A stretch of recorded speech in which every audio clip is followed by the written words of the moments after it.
Hi, it's Jim McCarthy with American Vapor Manufacturers, and welcome back to another installment of our Shaping Vaping podcast, which is a show to talk about vaping policy, regulation, trends, dynamics. And today we're going to be continuing our conversation about another podcast, a much more prominent one than this, which is called Backfired, the Vaping Wars. It's currently being featured on Audible, which is a prominent podcast platform. We certainly urge everyone to give it a listen.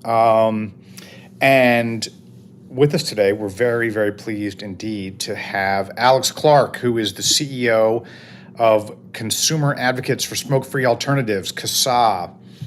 One of the, not one of, the leading voice for consumers of alternative nicotine products. And no smarter voice in the tobacco harm reduction space, in my humble opinion. So, Alex, thanks for making time. It's great to thank you for the glowing introduction. I appreciate that. Well, I feel a little intimidated because your CASAA's podcast is, I don't know, more frequent, dives deeper. I watch with regularity, and so I feel like I'm a AAA ball player suddenly thrust into the podcast THR podcast big leagues. Thank you for that. I'll make sure that Logan and Kristen are aware of the compliments. We appreciate that. All right. In case of any cancellation, you can break glass, and I'd be glad to join in those chats anytime. So we had a first installment of this conversation with the terrific Joe Gitchell last week, and we're going to be continuing that in a series. We're going to try to involve some other voices from the THR community also. And, what Joe and I kept coming back to in that chat was how we're torn about how to look at this Backfired podcast. It's getting a lot of attention. It's been featured on major national news media, NPR, MSNBC. I think they did one of the morning shows. NPR did a segment. It's getting a lot of attention. And I'm not sure there's been a more prominent piece of, let's call it, serious-minded journalism that has dived this deep into vape policy that I can recall in quite a long time. So on the one hand, that's great. Okay, they're taking a good, sharp, hard, full, thorough look. But on the other hand, a lot of the aspects of the show look at, regard nicotine use in a negative way, as if it's a pathological problem that we have to eradicate. The host of the show, Leon Nafak, is a former smoker who switched to vaping, and yet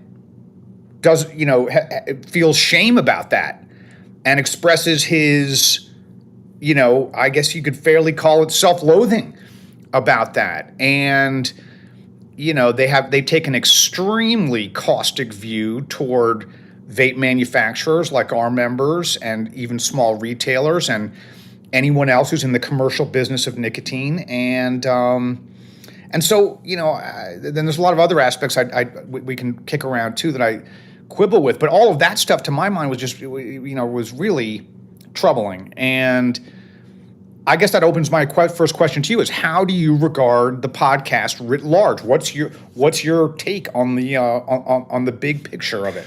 Well, overall, I think I echo some of the sentiments. Everybody should give this a listen. I think as far as, this is, I don't know, are we like a half a dozen or more into people sort of telling the JUUL story?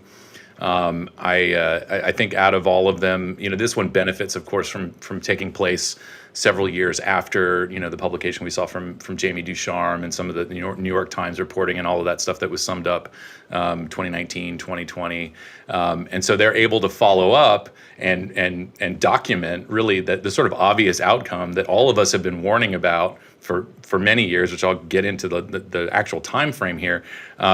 Which is, the emergence of the disposable vapes and, basically people sort of shifting from one product to another based on accessibility, not necessarily legality, accessibility and whether or not those products are meeting their needs and wants.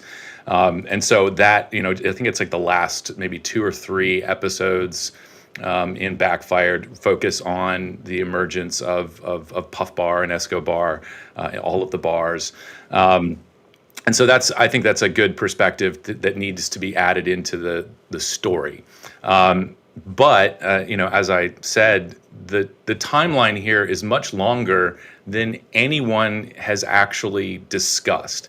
And I know I've been criticized for sort of, I think, focusing on aspects of the vaping wars that are arguably more boring than the rise of JUUL and all the controversy around marketing and so on. But I think the quote that stuck out to me was from, I think it was the distributor. I can't remember if this is episode 6 or 7. Bertrand, I think was his name. And he was talking about how, in 2012, 2013, people didn't really know what these products were. And so for him, as an entrepreneur, this is a great opportunity to get involved and knowing that this could go places. But, he's right. In 2012, 2013, the mass awareness of vapor products really wasn't there, not like what we saw in 2015, 2016. But there was enough awareness that people had been engaging in policy and regulatory matters around these products for 4 or 5 years at that point. And when people want to pitch a story about the vaping wars, if you're picking it up at 2016, you've missed at least 8 years of the vaping wars prior to the emergence of JUUL. Just because it's new to you just because it's news to you doesn't mean that it's new. And this is kind of one of those pitfalls that I think a lot of journalists are falling into in not putting this in the appropriate historical context. And as I went back and re-listened to things today, I kept thinking to myself, they had Dick Durbin in the room. Why were they not talking about how the Tobacco Control Act came to be? Joe Murillo was, I think, is he the CEO or president of JUUL? I forget what his role is. Came from Altria, went to JUUL, and had been sort of daydreaming about what a PMTA would look like since 2005. So those are sort of your entries into the history of how we got to the sort of disastrous rollout of pre-market tobacco application enforcement. And I think, that's just, it's part of the story that, if people are trying to lay a foundation for how vapor products came to be, how tobacco companies got to a point where they felt comfortable getting into this product category, you can't tell that story without going at least back to 2008. Well, that brings to mind another question, which is, the show's acknowledgments, I noticed that you were thanked for your input, and I deduced from that they had spoken with you at some length. If you feel comfortable about it, can you tell us how that unfolded and what you discussed with them and what kind of input you provided? Yeah. Well, I can't remember who I spoke with, but they did reach out. We had some email back and forth, and then I think it was last year, so 2023 e-cigarette summit in DC. I gave an interview to, I think there's 3 folks associated with this podcast who were there. Well, they were at the e-cig summit that year? Yeah, and I think we've had several documentarian journalist type people coming to e-cigarette summit and actually approaching us, the people who actually use the products, and I think they've received lots of suggestions of other experts to talk to. So I'm really glad that they took the opportunity to speak to Jamie Hartman Boyce. I don't know if I recommended her, but I'm sure several people did. And I think, the bulk of my comments to them were, you can't tell this story and just focus on JUUL. Please don't write another JUUL story. I'm honestly just kind of bored with it. I mean, when the headline comes across, even if somebody were to come out and say, expose of the bars, I yawn. I've heard it. We knew this was happening.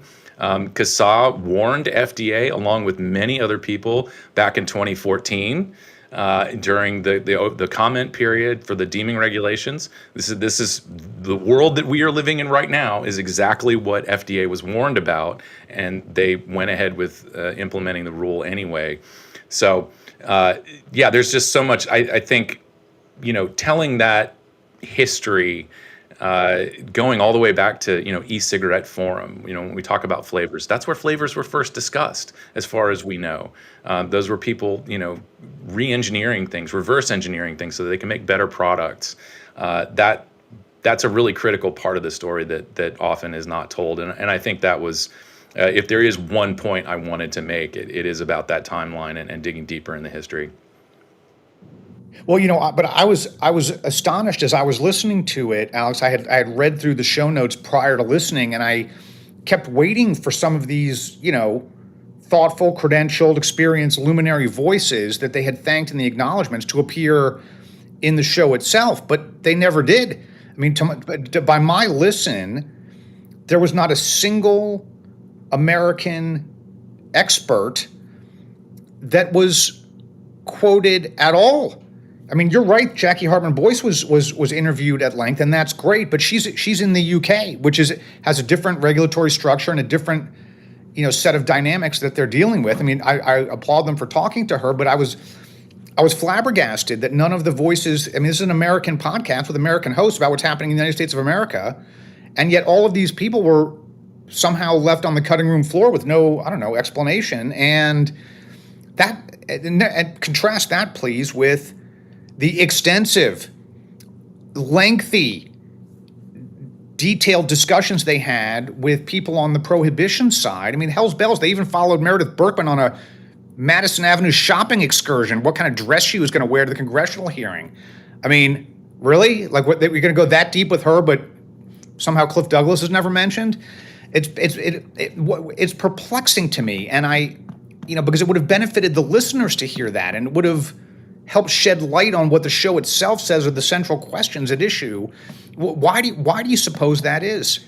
Well, first of all, just I think a brief correction, and I'm sorry I can't give the full one. Jamie Hartman Boyce is back in the United States. I think she's either she's in Massachusetts or Maryland, one of the M states on the East Coast. Okay. So she is back doing good work here in the U.S. And to your point, I think Cliff Douglas's story is an excellent telling of sort of the consequences of the lung injury cases in 2019. And I think they gave some attention to that in speaking about people going back to smoking during that time, but it's still, to put that finer point on it, we need a real human, especially someone like Cliff Douglas coming from American Cancer Society to tell that story. Right. And, I think, unfortunately, I think journalists are sort of tied to the old, is it an edict? If it bleeds, it leads. And they have to report on things that are going to draw people's attention in. And what better than angry parents, angry at big business for ruining the lives of their children. It's a timeless story, and they get to fit into that mold. I mean, certainly they can add richer details to things, and I think, maybe without saying it explicitly, in covering the rise of the bars, they've certainly offered a more balanced perspective on the regulations. But I think to some point, journalists must, the only explanation I can come up with is that they must feel tied to this sort of stock way of telling these stories. Well, like Joe Gitchell, you are a lot more generous than I am in your estimation of their motives, and we'll touch on that in a minute. But I want to hasten to add that we at AVM reached out to the podcast hosts, NAFAC and Pardis, tried to engage with dialogue. We invited them to come on to this show and converse with us, and we would have gladly, it's a standing offer, gladly promoted their show, had a civil dialogue. And as I pointed out last time, we've had many conversations on this program that we've aired over the last number of years with, other people in the space who we don't, see eye to eye with. Joe Gitchell and I don't see eye to eye on most stuff. And yet they said no, and said they didn't want to get into an argument, and that, I think as he put it, it sounds like, he told us, it sounds like you wanted more of an essay or a polemic, was his assessment of our interest. But we were never called for, any input as in the production of the show. And, they did speak with the manufacturer. They did speak extensively with Mark Sliss, a vape shop owner, which was great. But it's it rankles me that journalists that try to zero in on what is happening in the vape industry rarely reach out to talk to representatives of the vape industry.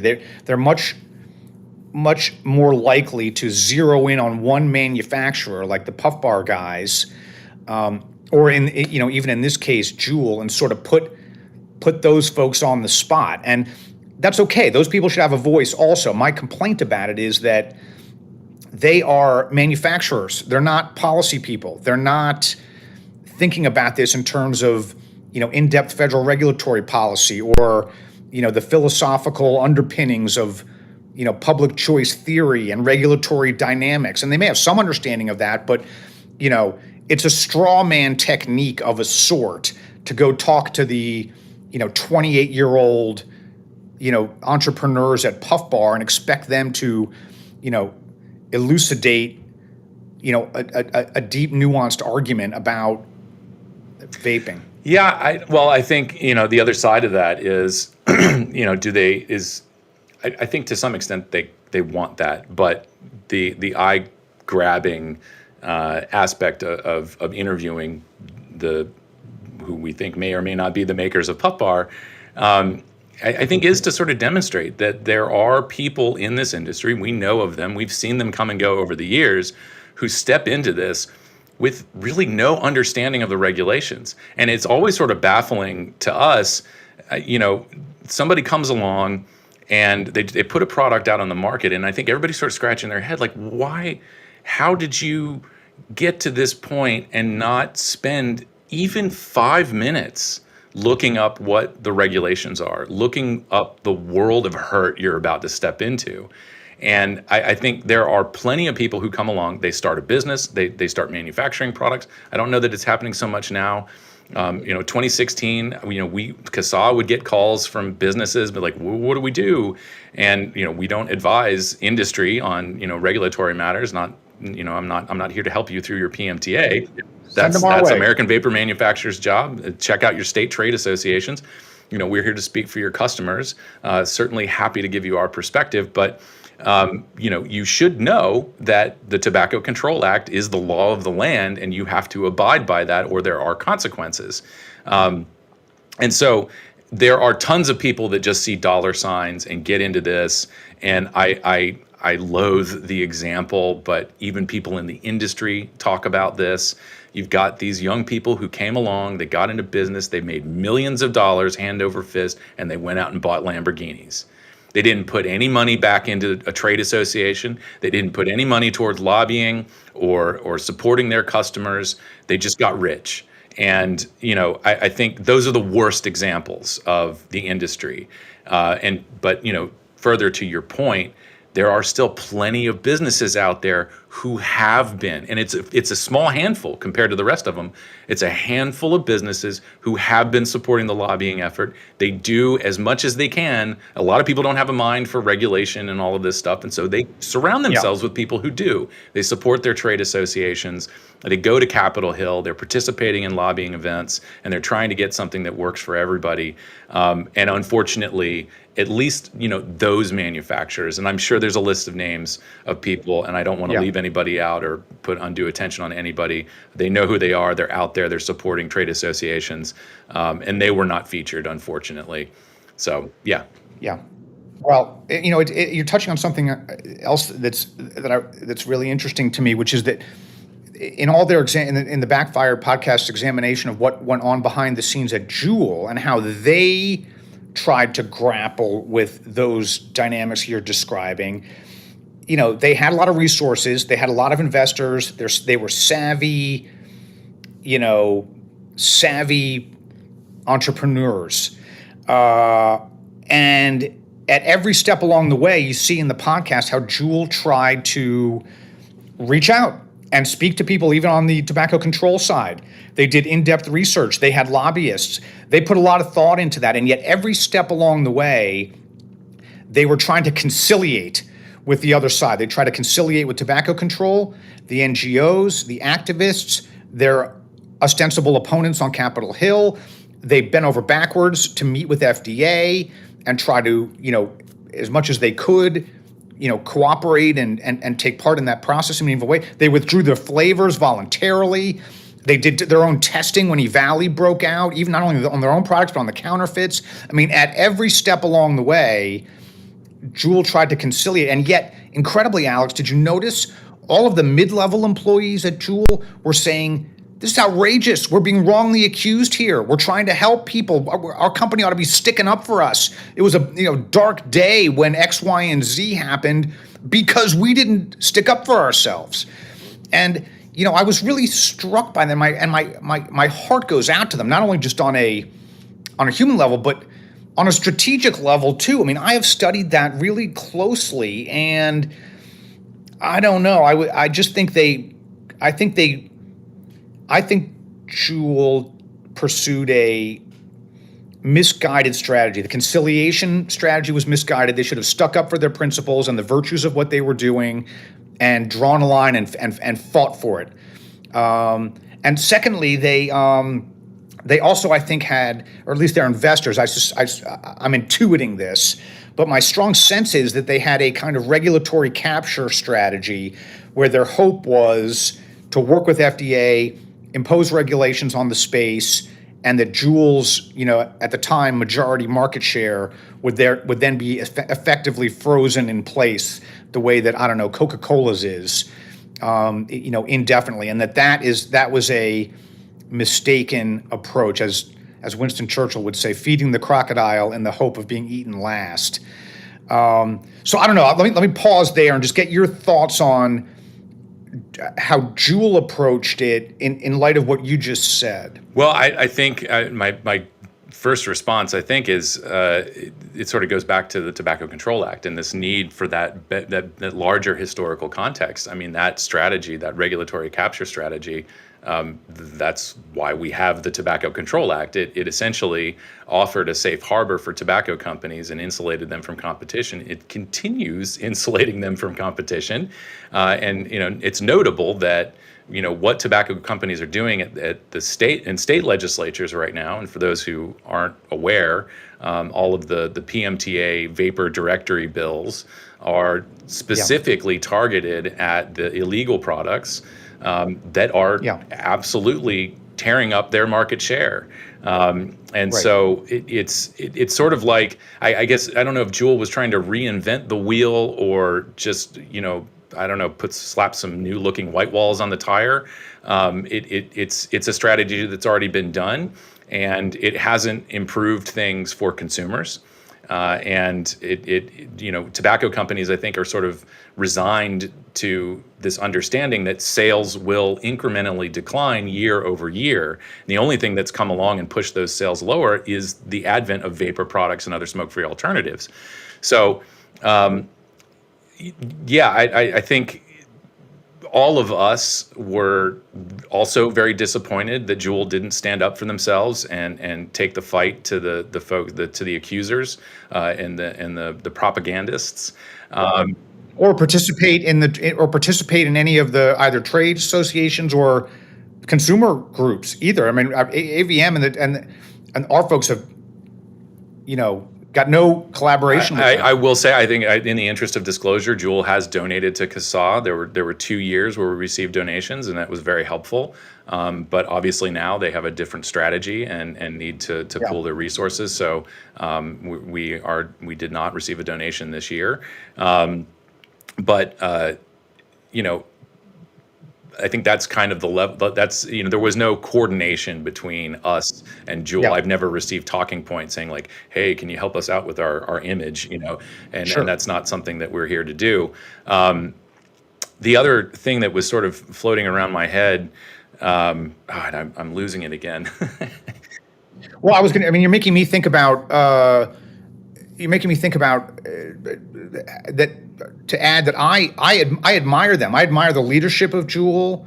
I think Monsius was very brave to go on that show. I think he was right to feel, chagrined, if not outraged, at the way he personally and his company was treated.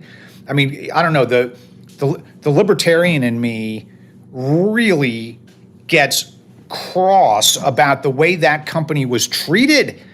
I mean, they were absolutely marauded at every level of this government, wrongly and falsely. And it led to a cascade of lawsuits coordinated through the AGs in the various states. I mean, they became the locus of the attack from the NGOs, again in coordination with public officials. FDA went after them with an absolute vengeance. And if that had happened, again, wrongly. And if that had happened to any other company in America, there ought to be torches and pitchforks on Pennsylvania Avenue. I mean, if the GOP had done that to, I don't know, Planned Parenthood, let's say, or fill in the blank, Budweiser, or any other consumer company, there'd be people who riot in the streets. I mean, it's absolutely, it is outrageous to me the way they were treated. And again, throughout the whole show, I mean, they do a great job of diving deep on the TikTok, and you hear from the JUUL employees saying, yeah, we were dismayed, but it's like never is there any pause to say just how, exceptional and unlawful and contrary to all our accepted values of free enterprise in America this really was. I mean, it is astonishing how that company, and we're talking also, let me hasten to add, about a $45 billion destruction of marketplace value of investors' money. It's crazy to me that was allowed to happen. Yeah, and of course, the public doesn't feel any love for tobacco or people who use nicotine, and so it's almost as if this is low hanging fruit. This entire industry is low hanging fruit for somebody creating a moral panic. Yeah. The other thing is this is another missed opportunity, I think, in the podcast series. There's a couple of things here. But the first one. I believe it was the Public Health Law Center. They held a webinar in which it was like 5 or 6 of the lawyers are on screen. And this is publicly available, just out in the open. It's one of those sort of like, do they know they're saying the quiet part out loud, or is this part of the strategy? Yeah. But they were intentionally going after JUUL in service of trying to create another Master Settlement Agreement 2.0. I'm getting sick of that one too. Everything's 2.0 now. Chapter 2, the Master Settlement Agreement for Vapor. And that was the strategy. That's why we saw all these AGs. That's how you do it. You create, all of this stuff, and you create. And the plaintiff's bar. You do what? The plaintiff's bar, the trial lawyers. Yeah, not a lawyer. But so it's unsuccessful, at least for now. But part of that is, again, let's go all the way back to 2008. Everything that they have lobbed at JUUL had already been done. Yeah. There were plenty of companies out there, ripping off IP from candy companies to Disney characters, all kinds of this stuff that has actually been focus grouped and we designed to appeal to young people. There were manufacturers out there doing it. So this was nothing new. It was just that JUUL rose to the top. They became a target and they went after them. It's all of that to say everything that happened to JUUL to some extent was sort of pre-planned. They were waiting for this opportunity, and when it came, they were ready to pounce on it. And I will add, when New York State reached their settlement with JUUL, I was contacted by the New York AG's office asking if we wanted to provide comment for their press release.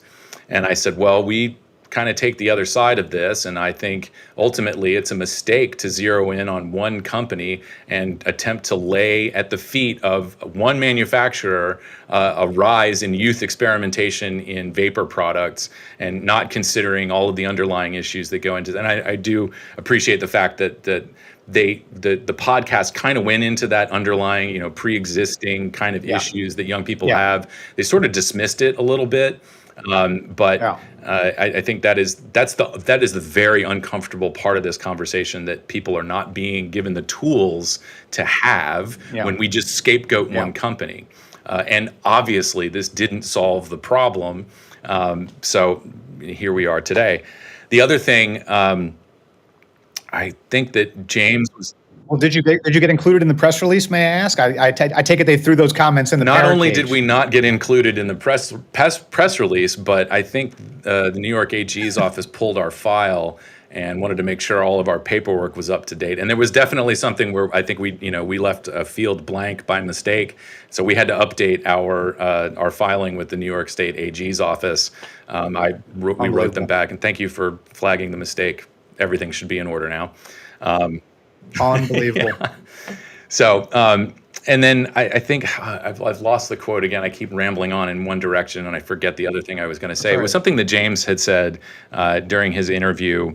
We'll come back to it if it pops in my head. Well, you're making me think about how, as they executed that game plan, which I agree with you was carefully coordinated and boilerplated, and a part of a carefully orchestrated assault on JUUL. But afterward, and this is what kind of episodes 6 and 7 get into with the rise of various alternatives. It wasn't the market didn't just go away, and new entrants came in, and some of whom evolved and innovated very, very quickly, which is how markets work, and yet all of the people they talk to about this, from Meredith Berkman at the Potemkin Parents outfit to all the way up to Krishnamurthy on Capitol Hill and his staff and the FDA too, every one of them talks about, oh, I saw this on the internet and I was just shocked. I was flabbergasted when I saw this new product called Elf Bar. It never, I was complete surprise. And I look at that stuff, and as you point out, like AVM and CASAA and many others have pointed out to FDA and by extension these other various groups for years that this is what's going to happen. This is the result. Gray and black markets will result when you try to choke off supply in this fashion, and yet these folks continue to profess just complete astonishment. And I'm torn. On the one hand, do I take them? Do we take them at their word on that? Is it possible? I mean, in the field of economics, Alex, this phenomenon is so well understood that in economics it's called the Iron Law of black markets. It's like it couldn't be more commonly known. This is what happens. And so, what do you make of that when you hear them say, "Oh, I was astonished when Elf Bar came onto the market"?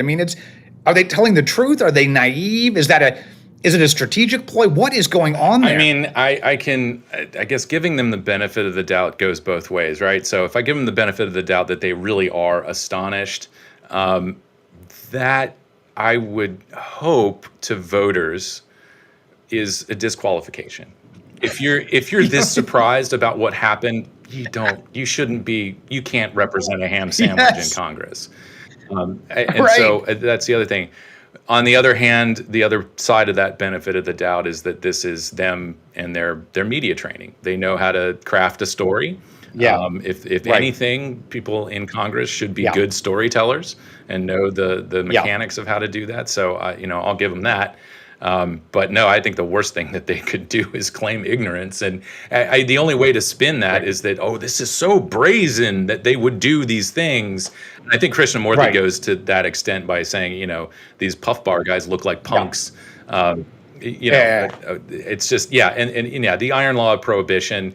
And another component of that is, at least, what we've seen with opioids is, not only do the illicit, it's not always been an illicit market in the United States, but for a very long time, we've had illicit markets for opioid products, and the drugs get stronger.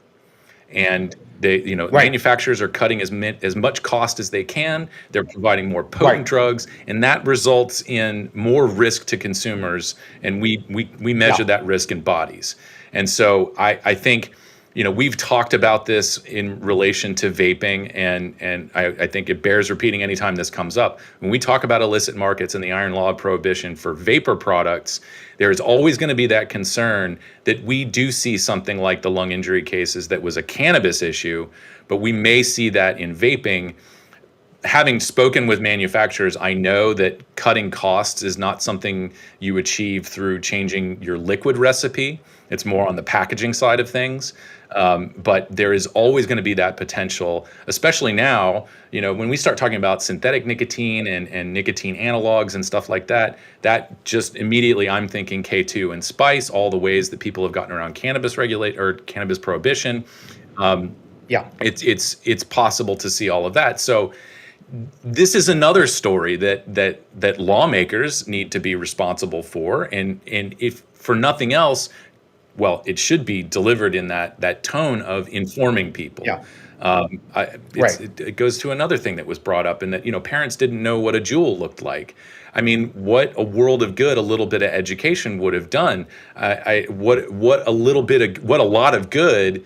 Actually speaking to people at JUUL, actually speaking to people in the industry that school officials could have done if they just would have known how to identify these products and deal with things. And instead, because of that sort of, it's not unwritten there. I mean, it's explicitly stated among all tobacco control people, do not associate yourself with the industry in any way. You've just basically cut off a world of knowledge there that could be preparing people on how to deal with youth experimentation with a particular product. So I feel like I've gone a bunch of different directions there.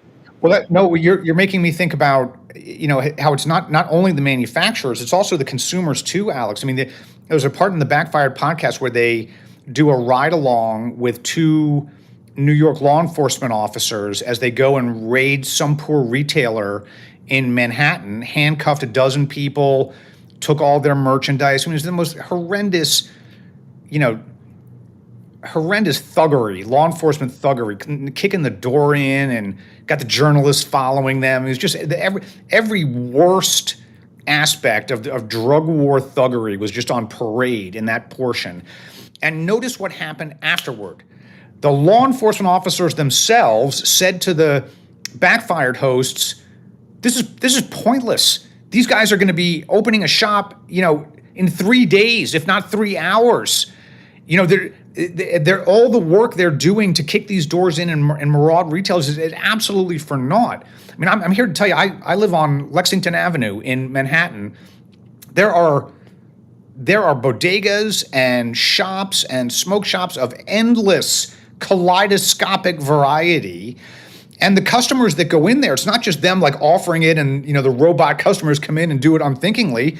Customers go in and look for specific products. There's some bodegas are known for selling counterfeit pods, and others have the legit branded, properly sourced ones. And the customers know that, and they understand the flavors. I mean, it's a voluntary exchange. I'm getting down a economic rabbit hole, but it's a voluntary exchange that's happening as a part of a normal market. And yet the people in charge of regulating it, legislating it, and yes, the journalists that are covering it have an understanding of that phenomenon so myopic and naive that it staggers the imagination. Yeah, I think in some of what you had sent me before doing this, it's that sort of acceptance of I'm maybe I'm not using the right words, but the journalist approached this with sort of this assumption and acceptance that people participating in this are just degenerates, and that we're just we're automatically wrong in. Oh, the host regarded himself that way. Yeah. Oh, yeah. The self-loathing for using nicotine, not helpful to the larger conversation about substance use disorder, but also helpful in giving voice to that feeling. I know there are plenty of people out there. I've been through this with alcohol and other drugs. It's something that I think people need to share and get out there. But when we're talking about people's motivations for being in the market, there's no real support for the people who are in this for the right reasons, like Mark's List and like some of the other manufacturers out there, and like the founders of JUUL. I mean, I will take them at their word. They were smoking cigarettes and they wanted to solve that problem, and they did it with a genius product that should be widely available today, but.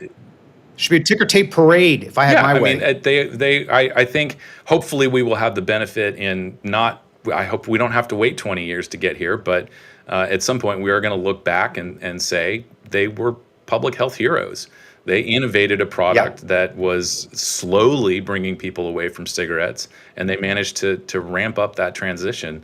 So, yeah, it's and to the smoke shops, they are there. I live in the sleepy part of New York State. I'm about 20 miles maybe from the Canadian border. I'm north of the Adirondacks, and I've noticed within the past 6 months or so, smoke shops popping up around here. There are fewer than 100,000 people in Clinton County. And at one point, I think there were 4 or 5 vape shops. Any of the vape shops that are still around have completely rebranded. Now they're, smoke shops. They are mostly glass. One of the places downtown is no longer going to sell any tobacco product. They got caught in a sting. And so they're just going to do away with all of it and still sell cannabis stuff.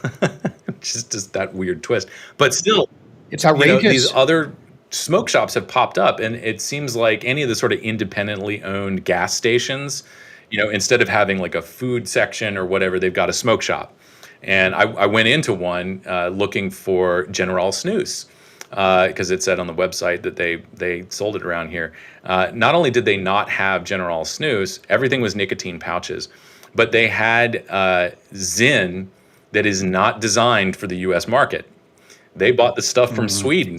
It doesn't have the required warning statement on it, which some of the foreign distributors that sell the Swedish products, they'll put a sticker on there that satisfies that. But notice that's customer driven, Alex. That's what I'm talking about. Yeah, well, of course, with Zyn, and now there was the supply chain issue, or too much demand, not enough supply, and so now they've reached out, and I asked the guy, I was like, well, what's that? Is that Zyn there? And he said, oh, it's the new tin. I thought, Well, I can break a little news on this show, which is Philip Morris International put out a press release today announcing a new $600 million Zyn manufacturing facility they are building in Aurora, Colorado. So good news for the Zyn enthusiasts. The supply is imminent. Yeah, that's great news, and best of luck. Good for Colorado. But yeah, so as far as the smoke shops are concerned, they're going to pop up, they're going to get busted, and they're going to pop up somewhere else. Yeah. And what that means, for folks in New York City, what that means for the tri-state area is they'll probably be coming out to your neighborhood, and we have a lot of people in this country who are looking for jobs. So a lot of new residents, I think, who are going to be looking to make their way in America, and opening up a smoke shop or convenience store is historically one of the most accessible businesses for people to do. So we can see a lot more of that. And unfortunately, the longer we keep approaching this as just another front on the war on drugs, it's the same results. People are going to lose their livelihoods. Consumers aren't going to get the benefit of switching to safer products, and we keep having this, morality-heavy discussion about substance use. Well, I'll tell you, you're pushing one of my deepest buttons, because nothing makes me angrier in this issue than watching law enforcement authorities or the federal government zero in on these small retailers, often, as you point out, run by immigrants to this country who are hardworking, trying their best to get a foothold in the American economy, and have their door kicked down by a bunch of moralizing Puritans at the behest of a complete thug like Dick Durbin. That just makes me infuriated. And it was, at the hearing, you'll recall a couple weeks ago in the Senate hearing, Durbin even showed, pictures where his staff had gone to some poor gas station retailer who had the colossal misfortune to be coincidentally located near FDA headquarters in Silver Spring, Maryland. And that was the sole reason they zeroed in on him. And you know what else? The reason they did it is because Stat News and their, hack reporter, Nick Florco, who are on the payroll of Bloomberg Philanthropies, okay? This is sponsored content bribed and paid for by Bloomberg, went to that same store, did a whole article about it. Oh, derp, derp, look at all the products we bought here. One of them says pineapple.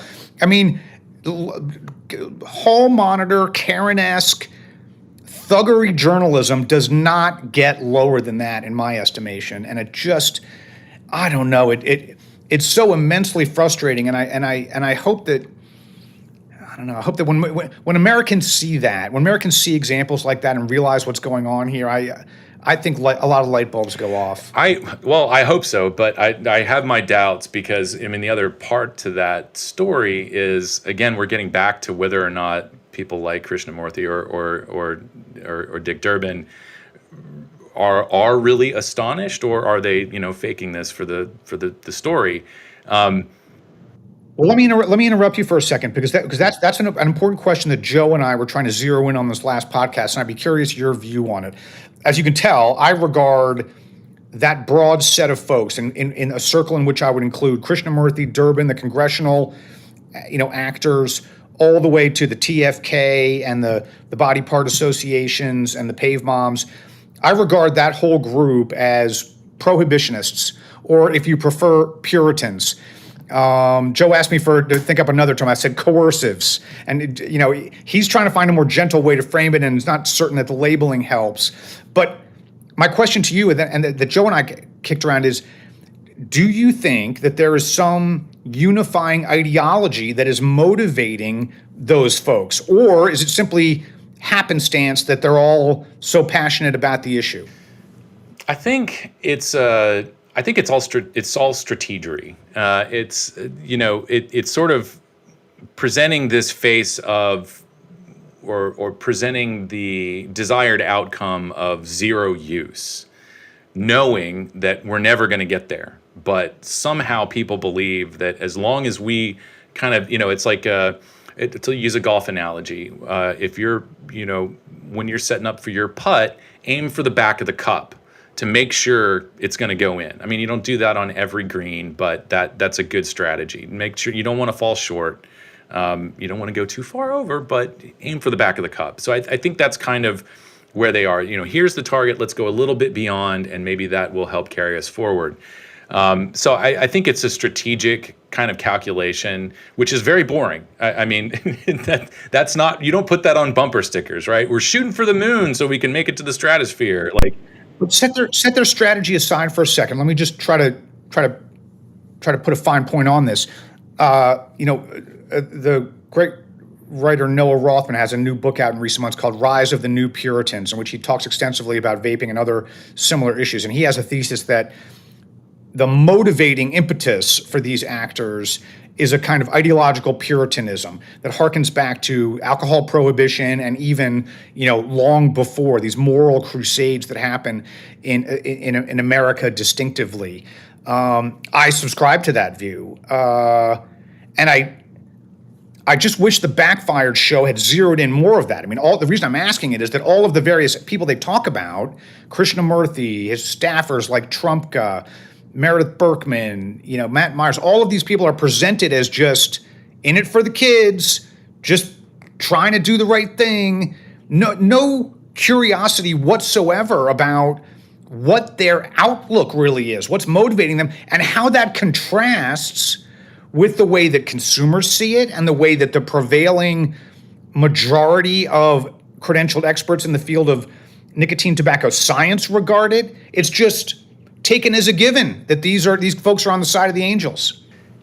Yeah, and I mean, part of that is, this is a kind of a catastrophe of the tobacco industry's own making, right? Let's not forget who actually did mislead the public for decades, generations, to the tune of millions of people dying. And so I think underneath, it's not really underneath anything. I think it's explicitly stated. A lot of these folks have an axe to grind when it comes to going after the industry, and whether or not they believe it, their statements are the best way to fix public health is to put these businesses out of business, and that ignores all of the data and science and knowing that The solution is sort of embedded in the problem here. Anytime anybody starts talking about, therapies for anybody of any age, nicotine replacement therapy is part of that strategy. Nicotine itself can help us get through this problem with nicotine, which isn't really a problem with nicotine. It's a problem with how it's delivered. But it is, it's that sort of USA Today level of writing where you've got to get a message that's going to be impactful and it's going to galvanize people to rally them around your cause. And that is taking the fight to the tobacco. We're going to put them out of business. That generates donations. It generates enthusiasm. And again, I have a hard time believing that any of these people are really interested in creating some sort of, population level purity. I don't think they themselves could claim to live that life. This is Meredith Bergman is the woman who went after a snack company for misleading, calorie information on pirate's booty. Okay, cool. Yeah. Like, that's fine. I'm sorry that you don't understand that candy and sugar will add pounds. That seems like a failure of your education. But don't pretend that you are leading some pure lifestyle and that we should all live like you. So I think they are transparently they're not even able to achieve that themselves. So I always hope that people have some level of humility and say, well, if I can't accomplish this in my own life, maybe I shouldn't be, out there wagging my fingers at other folks. I think, to some extent, there is that real concern of being a parent and seeing kids, stumbling into risky behaviors and risky products and wanting to rally other parents around. I think, unfortunately, there are so many people in this country on both sides of the aisle. No political stripes are immune from this. And I'm not just talking about vaping, but there are millions of voters in this country. Some of them are in Congress who the first thought when we see something challenging our well-being is, well, we just got to ban it. And it's very like wishful, magical thinking. I'm just going to snap my fingers and this thing's going to go away. It rarely ever does. So I think it's sort of it gets back to, this is a failure of education. We are not, I don't think many of us were brought up in schools where, critical thinking was really something that we had it was a lot of rote memorization. It wasn't until I got to college that I understood that there was actually a course on critical thinking. And that this is something, we are not, you might get some lip service to the idea of questioning all the marketing that we're exposed to. But I think I've sort of cynically quipped about this on Twitter many years ago. If you teach media literacy and marketing literacy in high school, I guarantee you're going to have calls from people from all over the industry looking to defund those programs. Because if you have critical consumers out there who understand what they're buying, why they're buying it, what it is, why am I glued to my phone all the time, they're going to stop buying those things. I don't think the world's going to come grinding to a halt if people can't get their Cool Ranch Doritos. But the Doritos company might have a problem with that. So and they're all subject to this. And I think it's every time I have a conversation with somebody who says like, well, there should be a law about that. I think, well, maybe not. And if that's the first place you go, we need to have a much more in-depth conversation about this. Well, I suspect, you and I would probably, differ on, I don't know, letting 1,000 economic flower, what kind of products ought to bloom and the commercial enterprise. I lean more toward the Chamber of Commerce's outlook on that. But the point is that would be more interesting for the readers and the Backfired listeners. And I keep trying to impress this on the journalists that we interact with at AVM when they cover vape policy. You mentioned population level, for example, and that's a strategic framing that the large institutions use in order to exclude the voices of ordinary people, because they can say, oh, well, that's just an anecdote. We're talking about, we're up here on Mount Olympus, don't you know, looking down upon the whole population. And you lone consumer advocate, you individual vapor, you cannot ascend to this lofty perspective. But I try to tell the journalists, like, look, your job is to convey this to the public and cover it accurately and fairly. And guess what? I've got great news for you. It'll be more interesting and compelling content if you include the voices of ordinary people who have quit smoking using these products. Like, it benefits you just from a content perspective. And they still won't do it. I mean, to my mind, that's what gives the lie to the notion that these are just, benign observers trying to just call it straight and, shoot down the middle. I mean, the tilting of the scales in the way this is covered by journalists, deeply bothers me. I think it's a betrayal of their duty to the public, runs contrary to their own values.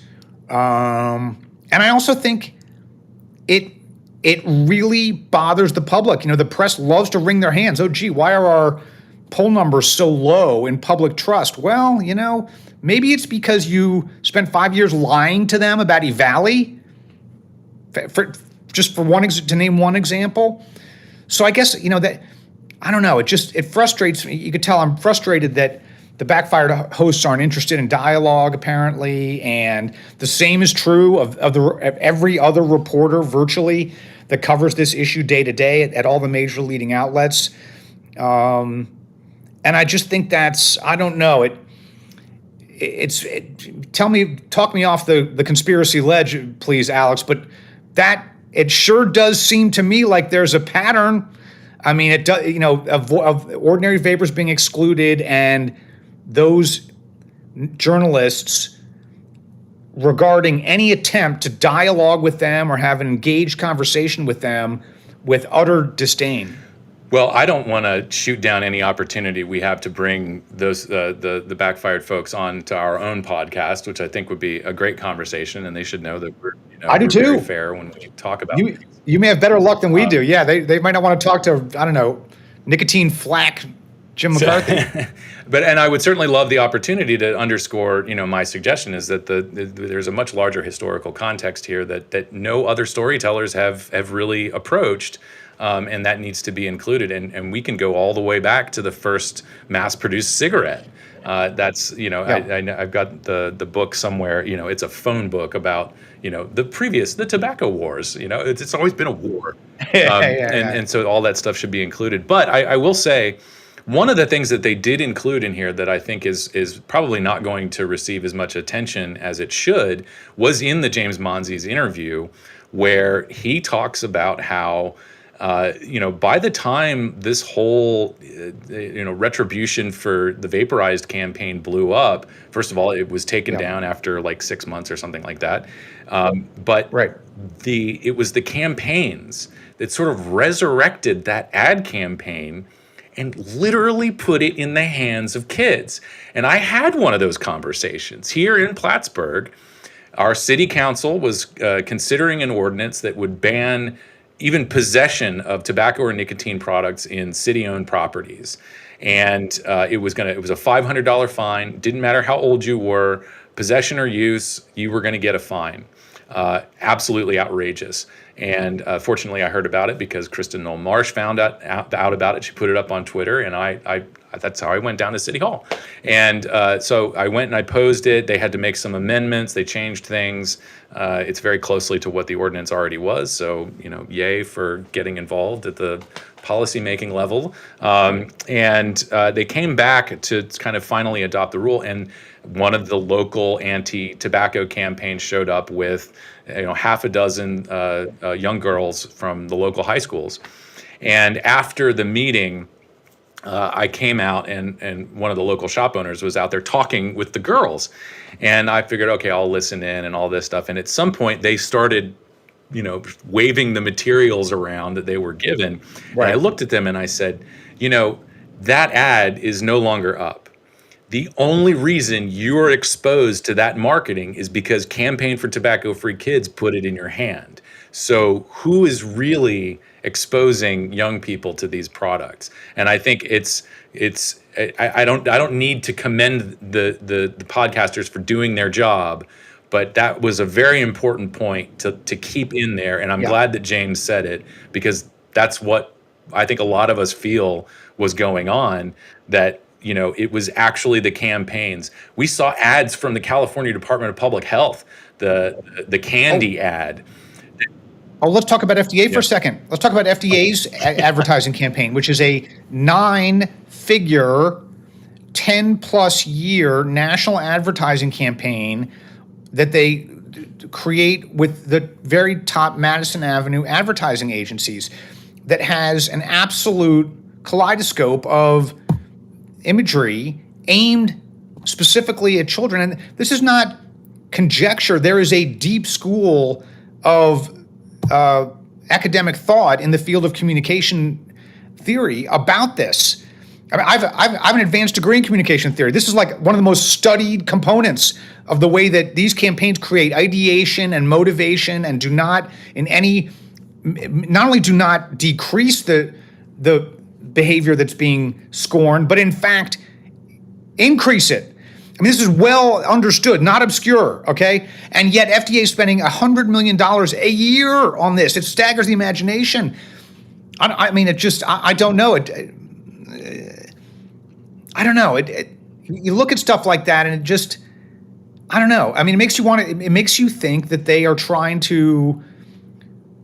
incentivized to preserve the very problem that they're on this kind of quixotic quest to end. They never want the quest to end. I think I think we've all felt that at some point. I know I have, and I think it's fair to probably put that in the sort of, this is the deeply cynical look at things. We're trapped in the matrix in a way. The other side is maybe there's also kind of a laziness about this, in that we're waiting for all the science and data to catch up. I mean, it's hard to defend that when the DARE program is the glowing example of a failure in communication to young people. But maybe they think, oh, well, it's different now because we have actual public health people making these, the real cost campaign. DARE has since, I think, rebranded that they, instead of working with cops and school principals, now it's actual people from public health. I don't know if the outcomes have improved. I don't know if it's going to get federal funding again, but there is at least that perception that once you take it out of the hands of, well, when we start treating it like a public health issue and not a criminal issue, then that's the way to go, or that's all we need to do. I think also, from you were talking about Mount Olympus, and the other analogy is the ivory tower. So I think the ivory tower folks, and you can see this on full display if you ever watch a TPSAC meeting. For those who don't know, that's the Tobacco Product Scientific Advisory Committee. And you will see them most during the modified risk order applications that they're reviewing. I think that's probably the most public thing that they do. There are other listening sessions that they may hold. And the recommendation, of course, is that FDA use that committee more frequently, and I agree with that. But when they start having their discussions, you can see just how high up in the clouds they are looking down on everybody. I watched, a 20 or 30-minute discussion about whether or not, us common folk can understand a word like significantly. Like, that's too many syllables for people to wrap their head around. We're not that stupid. So I think, some of this is a bit of that institutionalized laziness, waiting endlessly for the data and science to come up. Some of it is maybe wanting that campaign to continue in the perpetual war, if you will. And the rest of it is there's a lack of trust, a lack of faith that we can understand these complex things. That somehow it's not even shielding us from the truth. It's just, oh no, like you're too busy, mopping the floor or greeting people at Walmart. You don't have the time or the mental capacity to wrap your head around tobacco regulations. So we're just going to make this decision for you, and we don't even need to talk to you. Let me take that argument even one step further. It really bothers me, the notion that ordinary Americans should have to seek the permission of any of these people. Or try to placate Meredith Berkman's, cantankerous discontent. I don't give a good goddamn how she feels about it, or how angry Matt Myers is at some tobacco executive that insulted him 20 years ago. I don't care. I've got the human right as an American to use these products. I mean, in this country, we can buy fireworks and liquor and guns and four-wheel drive vehicles and spray paint and, fill in the blank. I don't need any of their I don't need Richard Trumka's permission to use these products for any reason, let alone the fact that vaping has saved my life. I don't even have to explain that to them. And I don't need a college degree, and I don't need an IQ above room temperature. You know why? Because I'm an American. Yeah, and we can figure this stuff out. And the what we need is information. If we're gonna regulate anything, it's making sure that consumers have all the data in front of them to make that informed choice.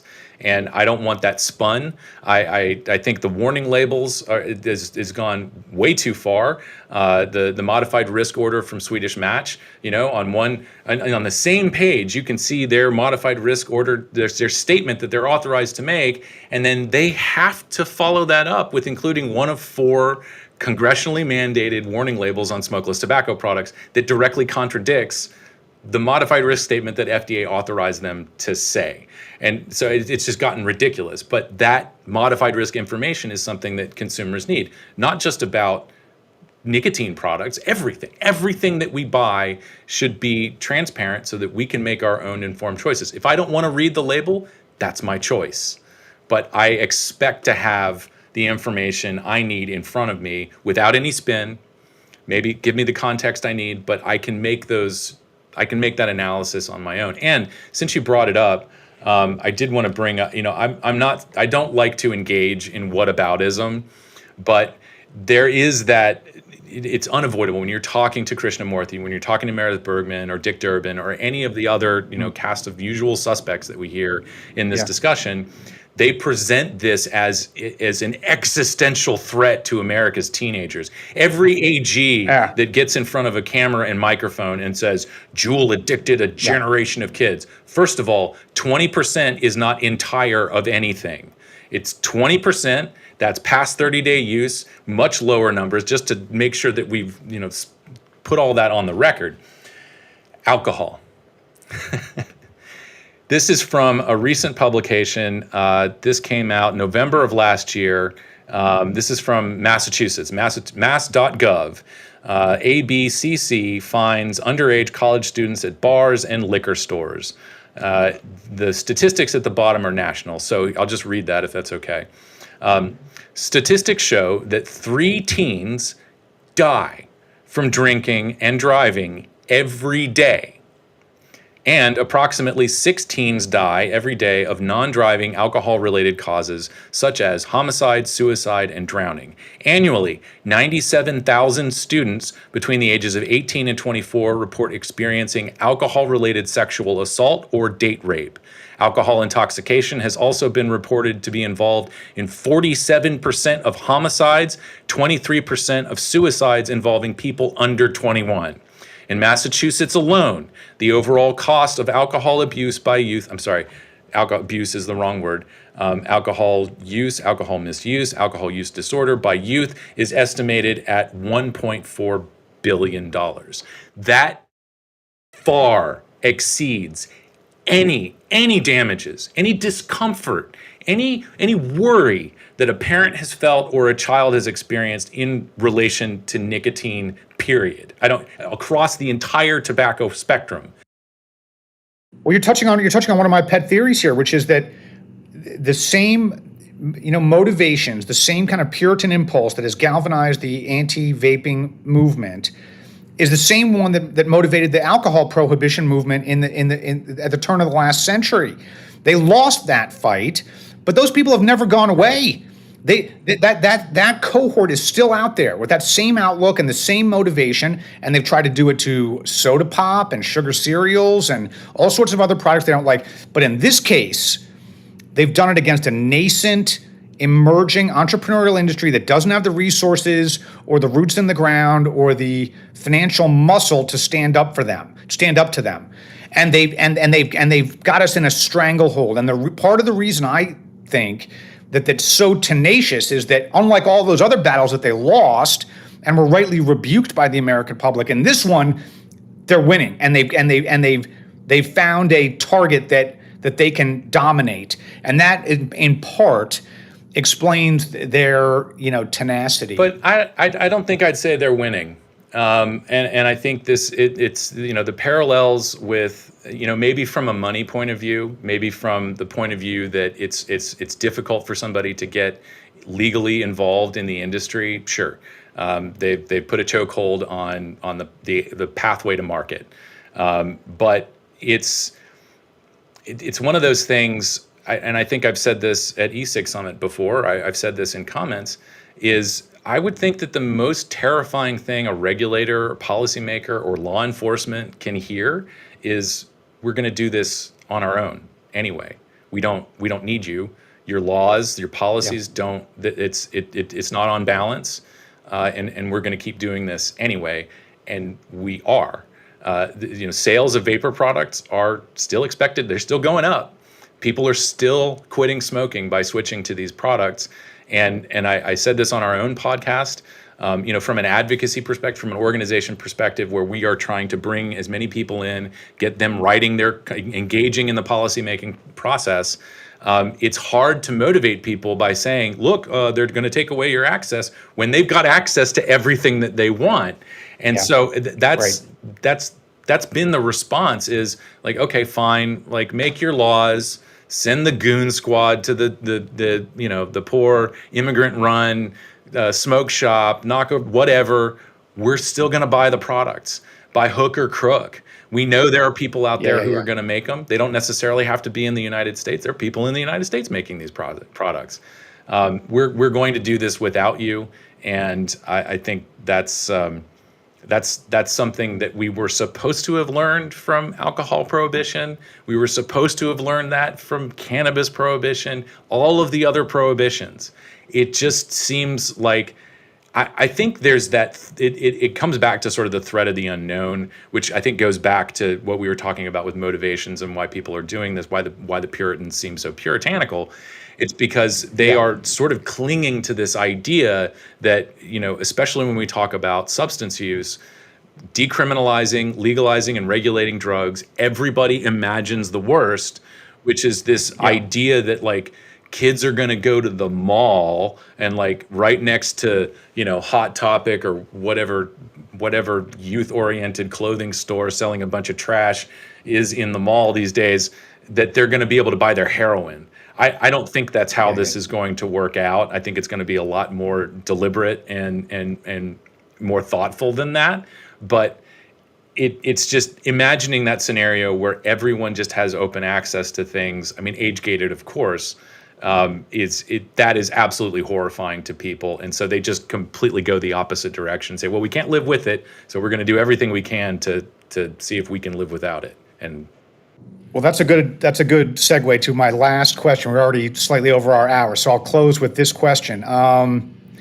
Backfired did a very deep dive. It's an 8+ hour podcast. As I said earlier, more deeply reported than anything that I can recall on vaping policy in recent years. And yes, they do acknowledge and showcase at various points throughout the show that many, many, many adults are using these products to quit cigarettes. And that is, in my observation, similar to the New York Times recent concession, in which they said, I think the phrasing was, the prevailing consensus that nicotine vaping helps people quit cigarettes. The Associated Press is now using a formulation of that similar kind of phrasing. Now, they put it down in the stories. It's in the second or third tier of the articles, but the concessions are there. And Backfired is making it too. Even as all of those outlets and others still look on it in this, pathologized lens. I mean, the Backfired hosts even refer to one another as Puritans as they're going along on the ride along to knock down the door of the poor vape retailer. So, like, that's where they're coming from. I guess my last question to you is the Backfired show and those other examples from AP and New York Times an indication that the news media, that journalism is finally beginning to open their eyes to the harm reduction aspect? Or maybe on a more cynical end of looking at it, is this just the just the most minimal concession they could possibly make, and they will revert to, yeah, well, maybe might be a little bit good, but behold the dragon we must slay. Are they moving closer to the light, or are they acknowledging the truth in order to, as a cosmetic? Well, I think they have to. It's there's a point where you can't argue the data, and I don't think they really are. It depends on how they're covering other things. The youth use numbers. I had a media hit on Newsmax News Nation, and they started the segment with that, recent reports that something like 3 million teens, or 3 out of 10 young people, or something. I can't remember what it was. Whatever it was just this year's snapshot of youth use. But the rest of that story is, of course, that vaping among young people has come down 50, 60% since 2019. So I think the real judge of their use of this language and their intent is how they cover these statistics going forward. The National Youth Tobacco Survey, Modern in the Future, and so on. I think, but again, it's just at some point it becomes undeniable. The numbers are, you cannot refute the fact that this is the most popular smoking cessation strategy for people around the world.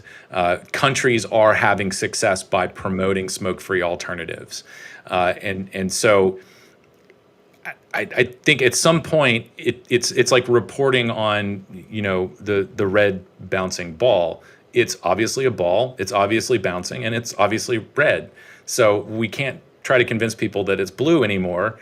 And that's what we got to do. I think it's just it's the unfortunate thing is that there will, I don't want to say never, there is not likely to be any kind of admission from these media outlets so that their readers can benefit from somebody saying, we made a mistake. We were wrong. And that's that, to me, that is one of the most important things that we can do as humans, is acknowledge when we've said things wrong. Right now I've publicly talked about our position on Tobacco 21. We may have been kind of wrong about that. We'll see, but I'm at least open to discussing how, our view on that may not have been as informed as I thought it was. And that's to the benefit of our members so that they can have those complicated discussions. But yeah, I think it's just one of those things. It's also one of the pitfalls in nonprofit work, working towards a goal, is that, we can walk away from this and say, eventually we'll get there. We want to get there faster. People's lives are on the line. Today, there's somebody who could switch to vaping and they need to hear this information.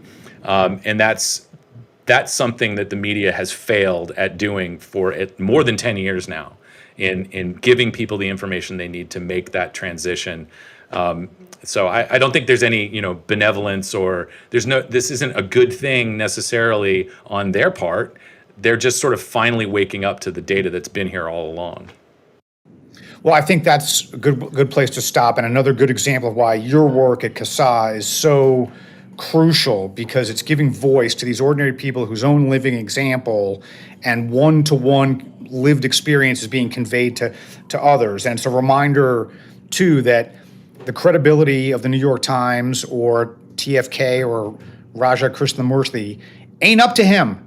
It's up to us, the public, and that's why we should be speaking out and examining this stuff. And here's hoping we can keep the dialogue going, as indeed we'll do on our next Shaping Vaping, to talk more about the Backfired podcast. But in the meantime, Alex Clark, large thanks, and lots of them, for making time today. And here's hoping we can chat in person sometime soon. Thank you. Always a pleasure to talk to you. All right, sounds great. We'll see you next time on Shaping Vaping.